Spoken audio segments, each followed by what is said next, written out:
compiled a Mandarin database for you, sir. Kecerdasan buatan seperti ChatGPT sempat bikin geger dan katanya bakal mengancam eksistensi Google.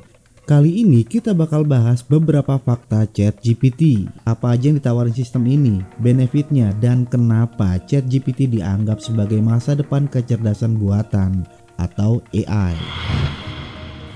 ChatGPT adalah chatbot berbasiskan kecerdasan buatan yang memungkinkan kamu melakukan percakapan layaknya manusia. Chatbot ini menjawab pertanyaan, membantu kamu dalam tugas sehari-hari seperti menulis email, menulis esai, bahkan mengcoding. Menariknya, respon yang diberikan terasa begitu natural, seolah-olah sedang berbicara dengan manusia. Hal ini dimungkinkan karena ChatGPT telah dilatih menggunakan begitu banyak data teks, sehingga bisa memberikan respon yang lebih natural dan jelas. Proses percakapan pun terasa lebih menarik dan interaktif. Nice. Cara kerja ChatGPT cukup personal. Ketika masuk ke halaman ChatGPT, kamu bisa mengetik secara langsung pertanyaan yang ingin ditanyakan dan respon yang diberikan dalam hitungan detik. Sementara mesin pencari seperti Google belum mampu menjawab pertanyaan secara spesifik. Alih-alih memberi jawaban, Google hanya menampilkan serangkaian halaman yang mungkin bisa menjawab pertanyaan yang kamu ajukan. Sehingga dibutuhkan proses membaca dan menyeleksi informasi yang relevan dengan yang kamu butuhkan. Berikut adalah beberapa fakta ChatGPT. Pertama, ChatGPT dikembangkan oleh perusahaan yang didirikan oleh Elon Musk. Perusahaan yang mengembangkan ChatGPT adalah OpenAI, yang salah satu pendirinya adalah Elon Musk. Perusahaan ini berdiri tahun 2015, akan tetapi Elon Musk sudah tidak lagi terlibat secara langsung dalam proses pengembangan OpenAI sejak tahun 2018, dan perusahaan berjalan sebagai organisasi nirlaba yang fokus dalam pengembangan dan mempromosikan kecerdasan buatan yang ramah bagi umat manusia. Yang kedua, investor OpenAI adalah Microsoft. Microsoft rencananya akan berinvestasi sampai dengan 10 miliar dolar pada ChatGPT dan akan menguasai 49% sahamnya. Yang ketiga, ChatGPT akan diintegrasikan dengan berbagai layanan Microsoft. Nantinya pengguna sistem operasi Windows bisa menggunakan ChatGPT untuk membuat presentasi, menulis dokumen, bahkan merangkum email. Untuk pemakaian yang lebih canggih, ChatGPT juga akan diintegrasikan dengan Cortana dan Office Suite. Yang keempat, ChatGPT bisa menjawab pertanyaan yang lebih kompleks, membuat esai, disertai argumentasi yang relevan, dan dilengkapi dengan sumber-sumber pendukung eksternal.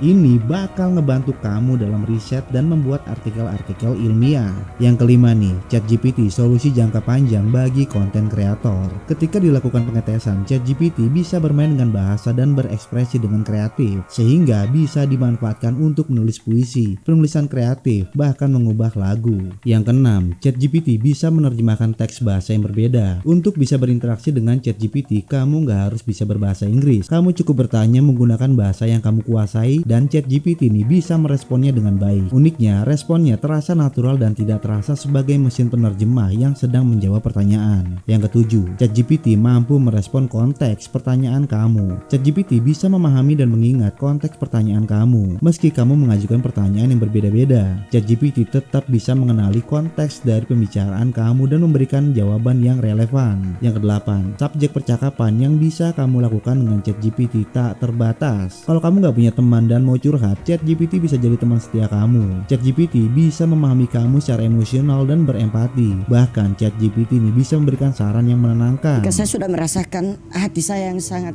nyesaki ini,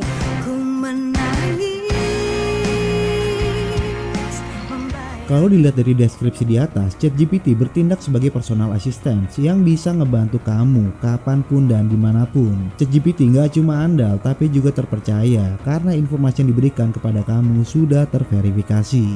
Saat ini ChatGPT bisa kamu coba secara gratis, meskipun ada kekurangan di sana sini. Tapi selayaknya kecerdasan buatan, dia akan terus berevolusi dan belajar seiring banyaknya informasi yang dimasukkan ke dalam sistem. Ketika dilakukan pengetesan, ChatGPT memang mampu melakukan perhitungan matematika, mengubah puisi dengan tema spesifik, menjawab pertanyaan berbagai genre seperti fisika, ekonomi, politik, bahkan gosip artis. saya tahu di belakang termasuk nih membuat esai untuk kepentingan akademis. Selayaknya kecerdasan buatan, ChatGPT memiliki kemampuan untuk belajar dari interaksinya bersama manusia. Ini akan meningkatkan waktu respon. Semakin banyak orang yang menggunakan ChatGPT, maka dia akan terus belajar dan mengumpulkan informasi sehingga bisa memberikan jawaban yang presisi seiring waktu.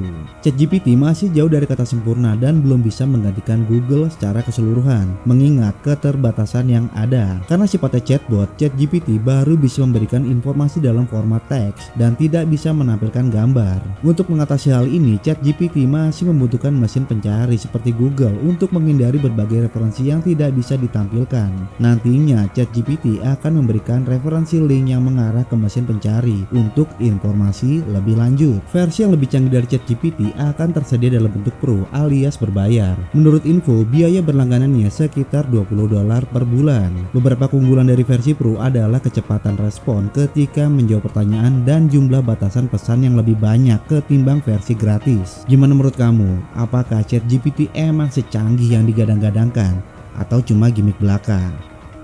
Bila kalian suka dengan konten ini, jangan lupa like, comment, subscribe, dan yang pastinya tekan tombol lonceng untuk update konten-konten menarik lainnya. See ya at the next video.